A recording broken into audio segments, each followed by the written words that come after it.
శుభం వ్యాధ శ్రీ గురుభ్యో నమః.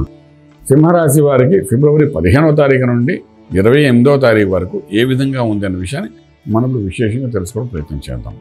సింహరాశికి ద్వితీయ స్థానంలో కేతువు, అలాగే సప్తములో రవి శని బుధుడి యొక్క ప్రభావము, అష్టంలో శుక్ర రాహుల యొక్క ప్రభావం, రాజ్యంలో గురుడు, లాభంలో కుజుడి యొక్క ప్రభావం బాగుంది.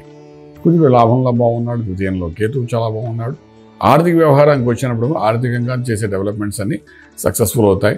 ఎంత డెవలప్ చేసామని కాకుండా అకస్మాత్తుగా ప్రాఫిట్లు కొన్ని వస్తాయి, కొన్ని లాభాలు కనబడతాయి. మనం చేసే ఉద్యోగం ఎంత, కానీ ఎక్కడ నుండి వచ్చిన ప్రాఫిట్ వస్తుంది, ఆ ప్రాఫిట్ మనకు హ్యాపీగా అనిపించవచ్చు. అలాగే వ్యాపారంలో కూడా రెగ్యులర్గా జరుగుతున్న వ్యాపారం జరుగుతున్న ఒక విశేషమైన ప్రాఫిట్ వచ్చే అవకాశం అయితే బాగానే కనిపిస్తుంది. విదేశాలకు వెళ్ళి చదువుకోవాలనుకున్న విద్యార్థులకు చాలా అనుకూలంగానే ఉంది. విదేశాలకు వెళ్ళి ఉద్యోగం చేయాలనుకున్న వాళ్ళు కూడా అనుకూల వాతావరణం కనిపిస్తుంది. విదేశాల్లో ఉండి విద్యార్థులు ఉద్యోగరీత్యా చేసే ప్రయత్నాలు కూడా సక్సెస్ఫుల్ అయ్యే అవకాశం కనబడుతుంది. ఉద్యోగం అంటే రాజ్యస్థానం, అక్కడ గురుడు సక్రమంగా ఉన్నాడు కాబట్టి సక్సెస్ చూపించే అవకాశం ఉంది. ఓకే, ఇక శుభవార్తలు వింటారు, శుభమైన కార్యాల్లో పాల్గొంటారు. అదేవిధంగా భూమి పూజ, శంకుస్థాపన అనుకోండి, అదేవిధంగా ఉపనయన సంస్కారాలు అనుకోండి, వివాహ వ్యవస్థ కోసం చేసే ప్రయత్నాల్లో చాలా సక్సెస్ఫుల్గా ముందుకు వెళ్ళే అవకాశం ఉంటుంది. చాలా కాలం నుండి పెండింగ్ ఉన్న వివాహం అంటే 32-30 సంవత్సరాలు వచ్చిన ఇంకా వివాహం జరిగిన వ్యక్తులు ఎవరైతే ఉంటారో వాళ్ళు కూడా ఈ సమయంలో కొంత అనుకూలత కనబడే అవకాశం ఉంది. Court, out of court way settlements అవుతాయి. కొన్ని ఏదైనా ఉంటే అది ఫ్యామిలీ కోర్ట్ అనుకోండి, లేకపోతే ఆస్తి తగాదాల విషయంలో కోర్టు అనుకోండి, అది కొంతవరకు out of court way settlements అయ్యే అవకాశాలు కొన్ని కనబడుతున్నాయి పాజిటివ్గా. ఫైన్.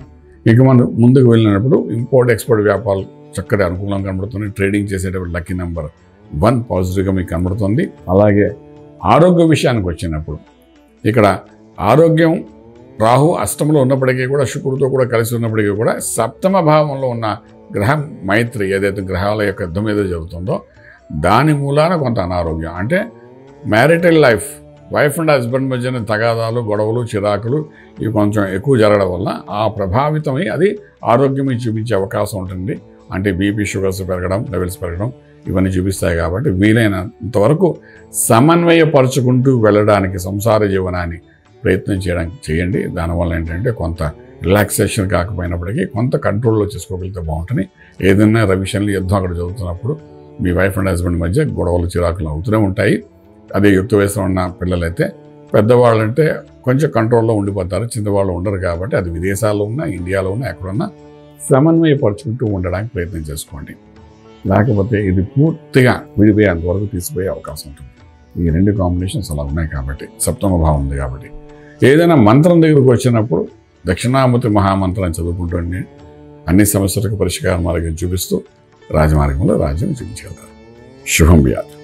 పూర్తి వివరాలకు సంప్రదించండి శ్రీ వేదమాత గాయత్రి జ్యోతిష్యాలయం, Brahmasri మంతా Suryanarayana Sharma garu, Srinilayam, first floor, 101, Sai Vaibhav layout, Chitrapuri colony పక్కన, కాజాగూడ, హైదరాబాద్ 500008. సంప్రదించవలసిన ఫోన్ నంబర్ 8855559147, 8855559148, 9849996644.